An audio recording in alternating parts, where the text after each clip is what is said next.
भारत ने लगातार माननीय प्रधानमंत्री मोदी जी ने हर बार शांति का प्रयास और शांति का हाथ बढ़ाया, लेकिन पाकिस्तान ने हर बार आतंक का रास्ता अपनाया। 2014 में भी ओथ लेते समय पाकिस्तान के प्रधानमंत्री को भी निमंत्रण दिया था। उसके बाद भी माननीय प्रधानमंत्री जी लाहौर गए, बगैर किसी सुरक्षा के गए, साहस और सही इरादों के साथ शांति के लिए गए थे, लेकिन बदले में क्या मिला? बार बार आतंकी हमले। और जो 22 अप्रैल 2025 को पहलगाम में हुआ, उसका उल्लेख यहां पर जितने सांसद आज तक विपक्ष से बोले हैं, किसी एक भी सांसद ने खड़ा होकर यह नहीं कहा कि इस आतंकवादी हमले में धर्म पूछकर कलमा पढ़ने के लिए बोला गया, पैंट उतार कर देखा गया, फिर मौत के घाट उतारा गया। इतना बोलने में विपक्ष के सांसदों को क्या दर्द थी? जब रक्षा मंत्री जी भारतीय सेना की उपलब्धियों की चर्चा कर रहे थे, तब कोई ताली नहीं थी, कोई मेज नहीं थपथपा रहे थे। और आज भी अगर मैं कहूं कि निहत्थे और निर्दोष नागरिकों को धर्म पूछकर मारने का अगर पहली बार ऐसा काम हुआ है, उन्होंने धर्म के नाम पर देश को बांटने का, देश में दंगे फैलाने की सोच को लेकर चले, लेकिन नरेंद्र मोदी जी के नेतृत्व में 140 करोड़ भारतीय एकजुट होकर खड़े रहे।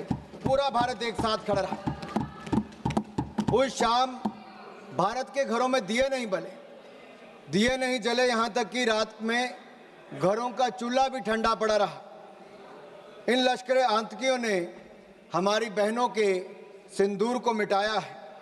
हमारे देश, हमारे लोकतंत्र, 140 करोड़ भारतीयों को चुनौती दी। हमारी सशक्त सरकार और हमारी सशक्त सेना को एक तरह से चुनौती देने का दुस्साहस किया। प्रधानमंत्री मोदी जी ने कहा था कि भारत पहलगाम के साजिशकर्ताओं को उनकी कल्पना से परे सजा देगा। और ऑपरेशन सिंदूर में हमने देखा कि भारतीय सेना की जो शक्ति है, एकता और संकल्प एक प्रतीक बन चुका है। यह शक्ति आतंक के साए को कुचलकर भारत के गौरव को विश्व पटल पर उजागर कर रही है। मैं इतना कहूंगा माननीय सभापति जी, कुछ बात है कि हस्ती मिटती नहीं हमारी, सदियों रहा दुश्मन दौरे जमाना हमारा।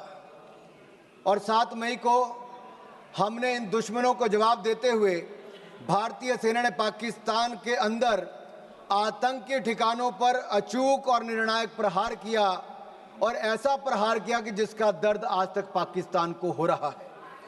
25 मिनट में 9 आतंकी ठिकानों पर 24 टीक प्रहार करके हमारी सेना ने 100 से अधिक आतंकियों और आतंकी ठिकानों को ध्वस्त करने का काम किया। एक ही झटके में जमींदोज करने का काम किया। यह भारत की त्रिशक्ति जल, थल, नभ का एक संगम था। हमने विश्व को साफ शब्दों में बता दिया कि भारत के विरुद्ध अगर कोई आतंकवाद की किसी घटना को अंजाम देगा तो हमला भारत पर हमला माना जाएगा, भारत के खिलाफ युद्ध माना जाएगा, और भारत इसे अपने तरीके से निपटेगा। और इसका करारा जवाब भी देखा। जो आंख उठाकर देखेगा उसको ऐसी दर्द दी जाएगी कि उसकी आने वाली पीढ़ियों को भी दर्द महसूस होती रहेगी। ये भारत का आतंकवाद के विरुद्ध शंखनाद था। ये अब भारत, मैं स्पष्ट करना चाहता हूं, भारत डोजियर नहीं, डोज देगा। अब भारत सबूत नहीं, आतंकी आकाओं को ताबूत भेजेगा। ये नया भारत है, और ये नए भारत का, this the new normal of new India.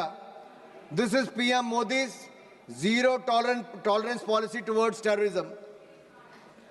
जब दूसरे दिन पाकिस्तान ने भारतीय सेना और हमारे सिविलियन ठिकानों पर हमला करने का प्रयास किया, तो हमारी भारतीय सेना ने एक बार फिर पाकिस्तान के 11 एयरबेस पर हमला करते हुए उसको नेस्तनाबूद कर दिया। This was a strike on the 11 Pakistan air bases, and it made it the graveyard of military defeat of Pakistan. मौका मिले तो आप अपने पड़ोसी मुल्क पाकिस्तान से पूछ लें कि भारतीय मिसाइलों ने कैसा कहर ढाया था। 2.5 महीने बाद भी रहीम खान एयरबेस पर आज बैलगाड़ी चलाने लायक भी नहीं बचे। वर्षों वर्षों तक अगर आपने सुना होगा तो ये कहते थे कि भारत से हजारों साल तक जंग लड़ते रहेंगे। गज़वे हिंद के मंसूबे पाले बैठे थे। ब्लीड इंडिया विद 1000 कट्स के मंसूबे पाले बैठे थे। और ये मंसूबे पालने वाले 48 घंटे भी भारतीय सेना का मुकाबला नहीं कर पाए। भारतीय सेना ने ऐसा दर्द देने का काम किया है। और मैं विपक्ष के लोगों को कहना चाहता हूं, राहुल जी तक संदेश जरूर पहुंचा देना। भारतीय सेना वहां पर मारती है जहां सबसे ज्यादा दर्द होता है। Indian Army strikes the enemy where it hurts the most, in mind, in might and on their map. उधर पाकिस्तान के जर्नल जिहादी बंकर में छिप गए थे। यहां तक कह दिया था कि पाकिस्तान में भूकंप आ गया है। अगर शक हो तो अपने प्रिय पाकिस्तान से पूछ कर देख लेना, जिसके कसीदे आप दिन रात पढ़ते रहते हो। और मुझ पर विश्वास नहीं तो जाकर उनके उप प्रधानमंत्री इशाक डार ने क्या बोला उसका मैं कोट यहां पर करना चाहता हूं। भारत की सेना हमें मार रही थी, हम बेबस थे, हमारे सामने सीज फायर का भीख मांगने के अलावा और कोई चारा नहीं था। आई अन कोट, ये किसी और ने नहीं, पाकिस्तान के उप प्रधानमंत्री का कोट है। We launched precision missile attacks on their safe houses, bunkers and training camps. They targeted our tourists, but we attacked terrorists. We didn't strike civilians. We strike the very heart of terror military nexus. We did not escalate. We have neutralized with precision, purpose and power. This is not a reaction. This is the doctrine and this is the new normal. मैं इतना ही कहूंगा, भारत की प्रधानमंत्री मोदी जी की ये zero tolerance policy towards terrorism आज पूरी दुनिया भर के लिए कड़ा संदेश है। इस भारतीय सेना के हमलों में लश्कर तैयबा हो, जैश ए मोहम्मद हो, हिजबुल मुजाहिदीन हो, इनके ट्रेनिंग सेंटर्स पर कड़ा प्रहार किया गया। यहां तक कि पाकिस्तान की जो हवाई सुरक्षा है, लाहौर, पसरूर, चुनिया, अफरीवाला के HQM missile service radar station नष्ट कर दिए गए। वायुसेना अड्डे चकलाला में हो, सरगोदा, रहीम यार खान, कराची, भोलाई वायुसेना अड्डों को नुकसान किया गया। लड़ाकू और अवकाश विमान नष्ट कर दिए गए। C2 प्रणाली को नुकसान किया गया। वायु रक्षा समन्वय को पंगु बनाया गया। 9 आतंकी जिसमें जैश ए मोहम्मद से लेकर लश्कर के ठिकानों को तबाह किया गया। हमने 26/11 के हमले में जो कांग्रेस इंतजार करती रही कि शायद दुनिया की कोई और ताकत आपको परमिशन देगी, we will not wait for the permission, we will strike with precision. हमने किसी का इंतजार नहीं किया। हमने आतंकवादियों को उनके घर में घुसकर मारा है, चाहे वो एयर स्ट्राइक की बात हो, सर्जिकल स्ट्राइक की बात हो या ऑपरेशन सिंदूर की बात हो। यही नहीं, इन अटैक्स में हमने पाकिस्तान एयरफोर्स का लगभग 20% इंफ्रास्ट्रक्चर ध्वस्त कर दिया है। 11 एयरफोर्स को हमने मात्र 3 घंटे में नेस्तनाबूद कर दिया। पहली बार है कि दुनिया के किसी न्यूक्लियर कंट्री के एयरफोर्स के कैंप्स को नष्ट करने का काम किया तो भारतीय सेना ने वो भी करके दिखाया है। यही नहीं, 26/11 के हमले में जिस स्थान से उन आतंकवादियों को ट्रेनिंग दी जाती थी, उन आतंकवादी ठिकानों को भी हमने ध्वस्त किया। मोस्ट वांटेड टेररिस्ट को भी हमने मारा और उनके आकाओं को भी मौत के घाट उतारने का काम किया तो भारतीय सेना ने किया है। केवल आतंकियों को नहीं, पाक भोलारी एयरबेस में 50 से ज्यादा लोग मारे गए, जिसमें पाकिस्तान स्क्वाड्रन लीडर उस्मान यूसुफ को भी और 4 एयरमैन को भी मौत के घाट उतारने का काम भारतीय सेना ने किया। यही नहीं, आपने तो उदार दिल दिखाकर इंडस वाटर ट्रीटी कर ली थी, जो पाकिस्तान के 4 लाख एकड़ जमीन को सींचता है। भारत का 80% पानी वहां पर चला जाता है। 23 करोड़ पाकिस्तानियों को पानी के पीने की व्यवस्था वहां से मिलती है। लेकिन मोदी जी ने कहा कि water and blood can't flow together, terror and talk can't go together, और हमने इंडस वाटर ट्रीटी को सस्पेंड कर दिया है। जो आप इतने सालों तक नहीं कर पाए, वो नरेंद्र मोदी की सरकार ने, नरेंद्र मोदी जी ने करके दिखाया है। यही नहीं, ऑपरेशन सिंदूर में विश्व ने भारतीय सेना का शौर्य देखा और हथियारों की मारक क्षमता को भी देखा है। Made in India weapons have one battlefield validation and India has displayed its cutting edge defense technology to the world. हमारी मारक क्षमता और टेक्नोलॉजिकल सुपीरियरिटी ने पाकिस्तान और चीन सहित अन्य देशों को, आप में से कुछ विपक्ष के सांसदों ने कहा कि दूसरी तरफ चीन भी था, टर्की भी था, पाकिस्तान भी था। अरे ये स्पष्ट उदाहरण है आप सबके लिए, चाहे चीन था, टर्की था, पाकिस्तान था, अकेला भारत और भारतीय सेना तीनों पर भारी पड़ी है। यह दिखता है भारतीय मेक इन इंडिया प्रोडक्ट्स भी कैसे भारी पड़े हैं।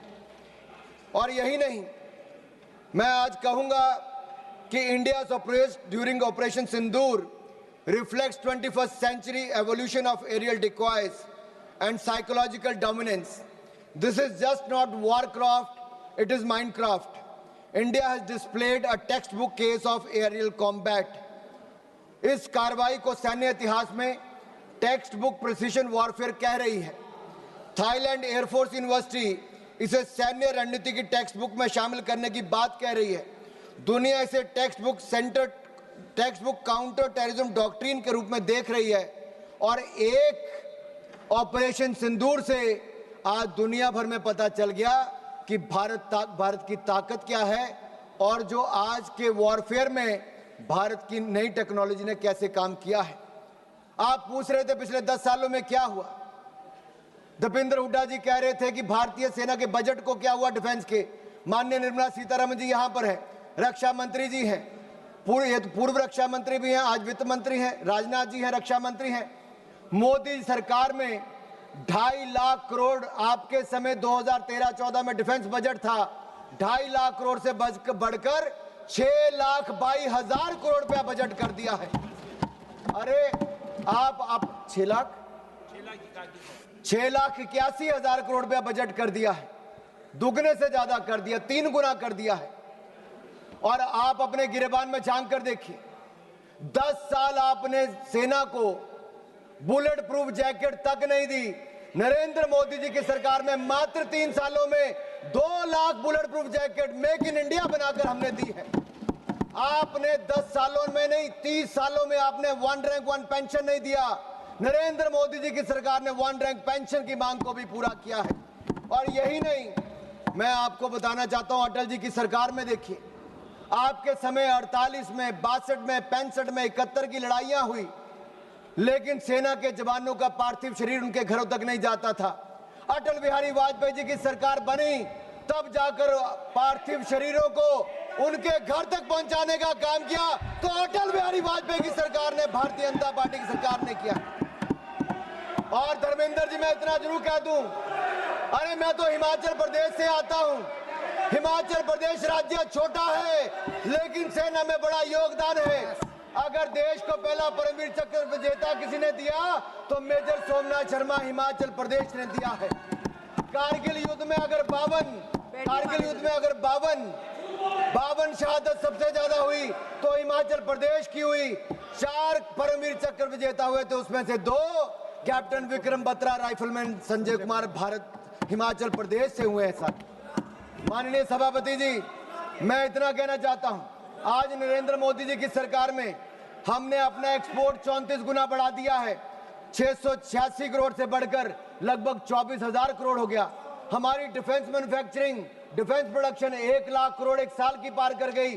और 193 हमने नए कॉन्ट्रैक्ट 2,09,050 करोड़ के एक साल में करके दिखाए और 100 देशों को डिफेंस प्रोडक्ट भारत देने का काम करने जा रहे।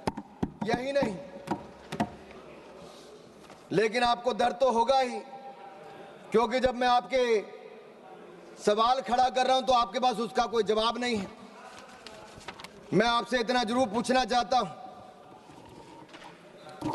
कि आखिरकार जब सेना की और सैन्य क्षेत्र में हमारे उपलब्धि की बात आती है तो आपके होंठ सिल हो जाते हैं उनकी तारीफ करते हुए। कितने युद्ध देश ने देखे, लेकिन इस लड़ाई में मैं कहना चाहता हूं, भारत ने ना एक सैनिक खोया है, ना एक सैनिक खोया, ना एक सैनिक शहीद हुआ, ना युद्ध हुआ, लेकिन फिर भी हमारी विजय हुई, शोर भी नहीं हुआ, सिंहनाद की गूंज उठी है। ये भारत ने करके दिखाया है। मोदी जी की नीति और सेना की रणनीति काम आई है। प्रधानमंत्री मोदी जी के बारे में ये कहूंगा, जब वो मुख्यमंत्री भी नहीं थे, उस समय हिमाचल के प्रभारी थे। कारगिल के युद्ध में वो उस समय भी सेना के जवानों का हाल पूछने कारगिल गए थे, और जब से वो प्रधानमंत्री बने हैं, हर दिवाली सेना के जवानों के साथ मनाने का काम प्रधानमंत्री मोदी ने किया है। सेना को सशक्त भी किया। और मैं एक बात कहूंगा, एक और भारत की सेना पाकिस्तान को कड़ा जवाब दे रही थी, लेकिन दूसरी ओर आप लोग क्या कर रहे थे? राहुल गांधी जी क्या कर रहे थे? सबूत मांग रहे थे और साथ ही साथ कवर फायर भी दे रहे थे। कवर फायर किसको दे रहे थे, ये आपको पूछना पड़ेगा। आपने कहा कि हमने सरेंडर कर दिया। हमने स्पष्ट किया है कि जब तक हमने ऑपरेशनल और मिलिट्री ऑब्जेक्टिव पूरा नहीं किया, तब तक हमने सीजफायर नहीं किया था, और तीसरे पक्ष की मध्यस्थता को हमने पहले नकार दिया था। और यही नहीं, एक बात तो मैं आपको स्पष्ट कर देना चाहता हूं, आज भारत का दूसरा सबसे लंबे समय तक प्रधानमंत्री के पद पर रहने वाला कोई व्यक्ति है तो उनका नाम नरेंद्र मोदी है। 2001 से लेकर 2025 तक, मुख्यमंत्री से लेकर प्रधानमंत्री तक 25 साल में एक दिन की भी छुट्टी लिए बिना देश के लिए हर पल जीने का काम करने वाले नरेंद्र मोदी हैं। आपने भारत की सेना पर प्रश्न चिन्ह खड़ा किया है। मैं इतना कहूंगा, हम दुनिया का सबसे बड़ा लोकतंत्र है, दुनिया की चौथी बड़ी अर्थव्यवस्था है, दुनिया के सबसे लोकप्रिय प्रधानमंत्री नेता हमारे पास हैं। भारत को झुकाने वाला कोई का माई का लाल पैदा नहीं हुआ जो झुका सके। भारत को कोई झुका सके ऐसा किसी में दम नहीं। भारत से विश्व है, हम किसी से कम नहीं, हम किसी से कम नहीं। आदरणीय सभापति जी, भारत 2.5 मोर्चे पर लड़ाई लड़ रहा था। 2 मोर्चे तो सबको पता है, लेकिन ये जो आधा मोर्चा है ना, उस आधे मोर्चे में एक राहुल ऑक्युपाइड कांग्रेस भी है। राहुल ऑक्युपाइड कांग्रेस क्या, मैं बताऊंगा।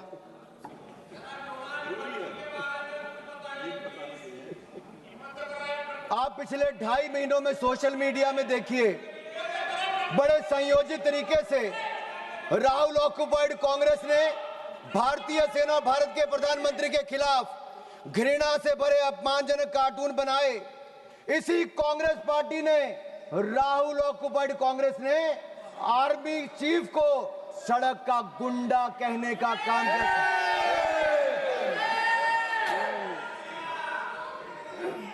अभी भी हंसते हैं। अरे राहुल गांधी जी को सदन में खड़े होकर शर्म से माफी मांगनी चाहिए, पूरे देश से, भारतीय सेना से माफी मांगनी चाहिए। आप आर्मी चीफ को सड़क का गुंडा कहते हो, और बाटला हाउस कांड में शहीद होने वाले इंस्पेक्टर मोहनचंद शर्मा को आप श्रद्धांजलि तक नहीं दे पाए, लेकिन आपकी पूर्व राष्ट्रीय अध्यक्ष आतंकवादियों के मरने पे आंसू बहाने वहां चली गई थी। यह कांग्रेस है जो भारतीय सेना के साथ नहीं, उसके खिलाफ हथियार उठाने वाले आतंकवादियों के लिए आंसू बहाती है। देश ने आपका असली चेहरा देखा है। इससे बड़ा पाप और क्या हो सकता है कि आपने भारत को अपमानित और पराजित करने वाले राष्ट्र साबित करने में कोई कसर नहीं छोड़ी। आपने देश की जनता का मनोबल तोड़ने का कार्य किया, कोई कोर कसर आपने बाकी नहीं छोड़ी। और सुनिए मणिकम टैगोर जी, इतिहास नरेंद्र मोदी जी को उनके धैर्य और धीरता के लिए याद रखेगा और राहुल ऑक्युपाइड कांग्रेस को उनके धोखे और धूर्तता के लिए धिक्कारेगा, धोखे और धूर्तता के लिए धिक्कारेगा। और मैं आपको बताऊं, जिस नेता की आप अपने की बात करते हैं, 2 बार देश की जनता ने लीडर ऑफ ऑपोजिशन बनने के लायक भी नहीं दिया। एक बार तो अमेठी की जनता ने हरा दिया, और अगर रो धोकर लीडर ऑफ ऑपोजिशन बन भी गए तो मैं कहना चाहता हूं वो एलओपी से एलओबी बन गए हैं।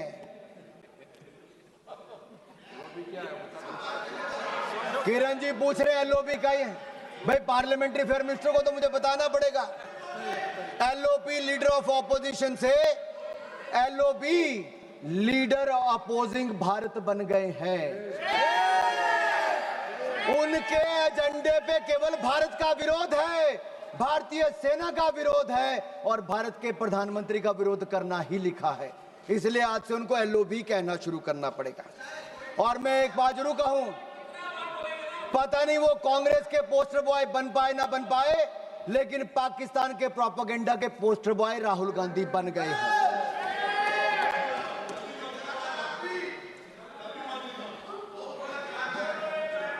आपकी दुआ स्वीकार हो।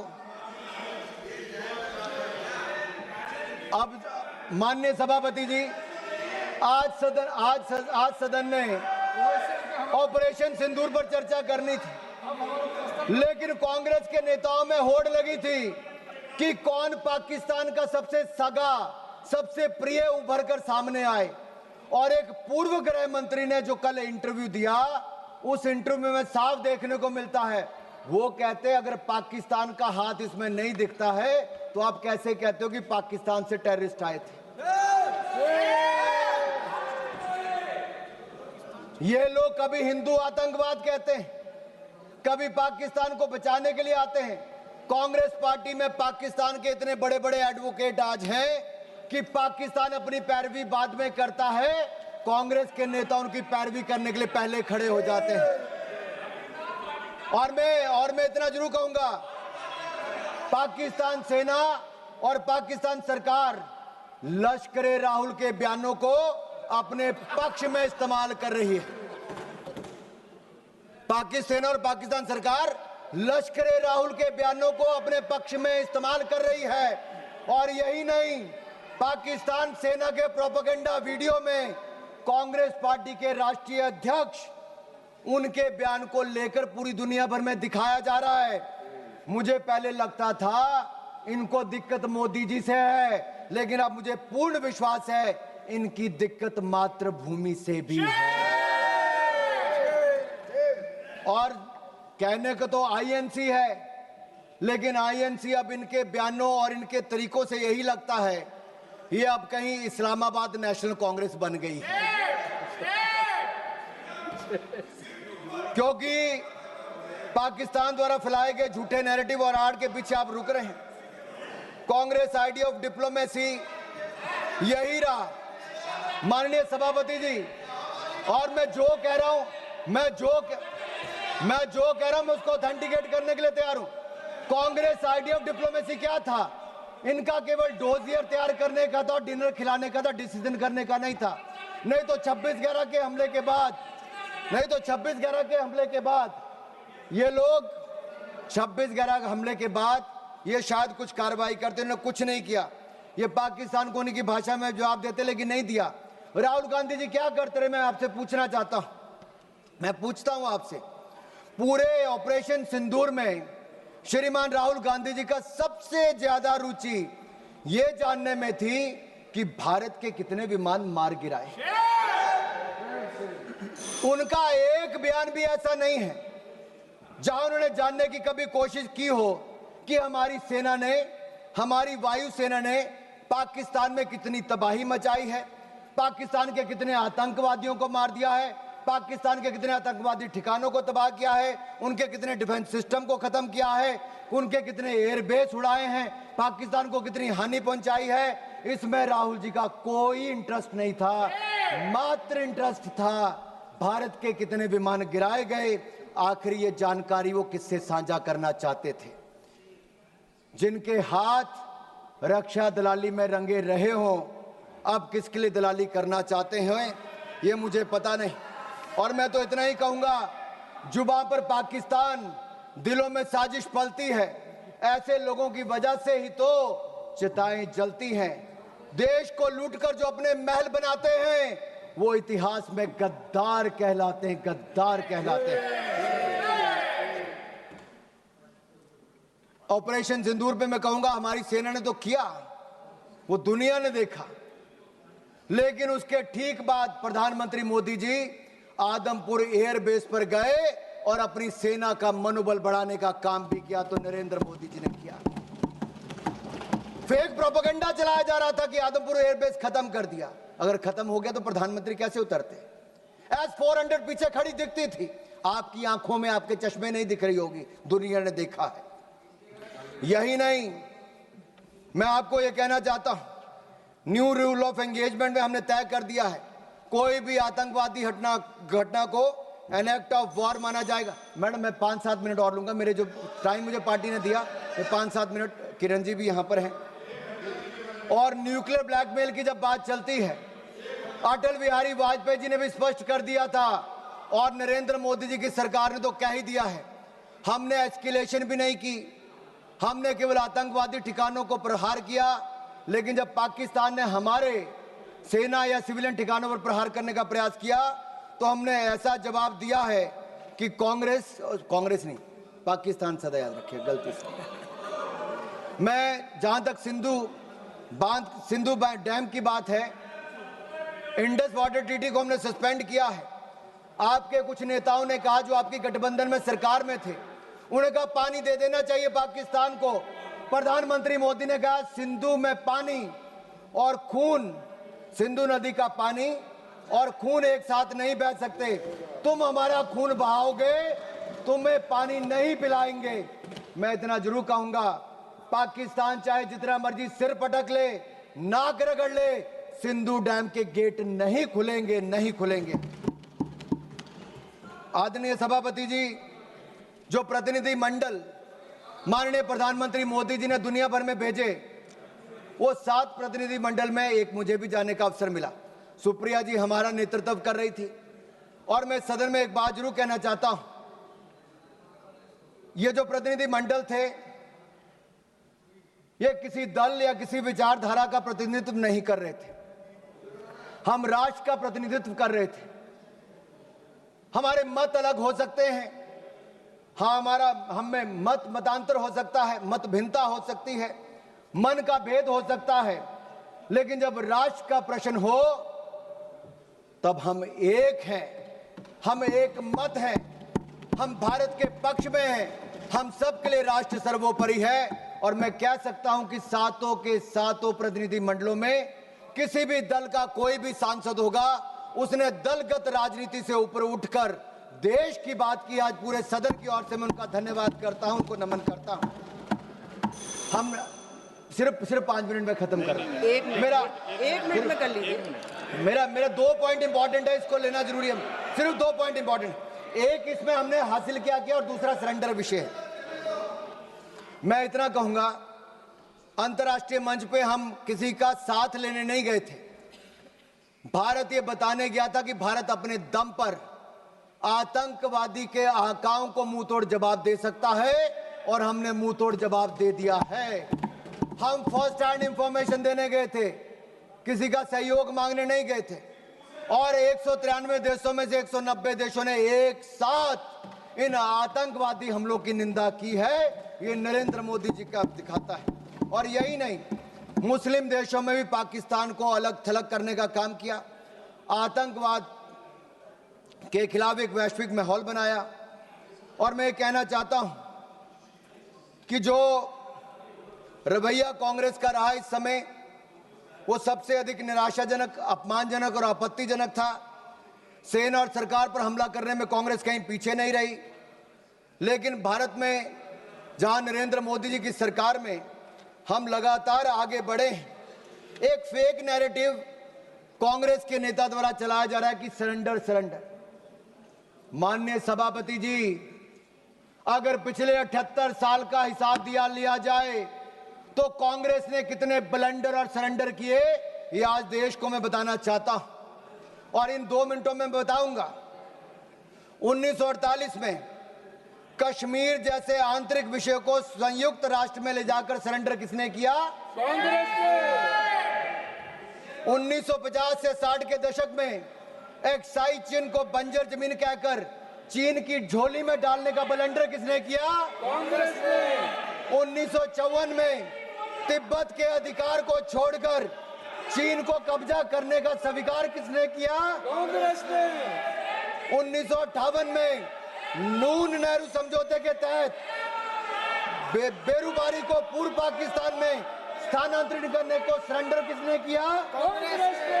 1960 में पंजाब के सरजा माजरा, रख हरदीप सिंह पठान के, सुलेमान के, चक लोधी को पाकिस्तान को सौंपकर सरेंडर किसने किया? कांग्रेस ने। 1960 में सिंधु जल संधि के तहत पाकिस्तान को $174 मिलियन, आज के 14,000 करोड़ के बराबर ये सरेंडर किसने किया? कांग्रेस ने। माननीय सदस्य प्लीज 1963 में पाकिस्तान ने पीओके में 5,180 वर्ग किलोमीटर क्षेत्र चीन को सौंपने का काम किसने किया और चुप रहा? कांग्रेस ने। 1974 में इंदिरा गांधी ने एक समझौते के तहत कच्चा थीवू द्वीप श्रीलंका को सौंप दिया, सरेंडर किसने किया? कांग्रेस ने। संयुक्त राष्ट्र की सिक्योरिटी काउंसिल की सीट चीन को सरेंडर किसने की? कांग्रेस ने। भारत के हितों को किसने बेचा? 62 के युद्ध में अमेरिका से एयरफोर्स सपोर्ट की मांग कर सरेंडर किसने किया? कांग्रेस ने। 1965 में पाकिस्तान से जंग जीतकर 68 में 828 स्क्वायर वर्ग किलोमीटर पाकिस्तान को किसने सरेंडर किया? कांग्रेस ने।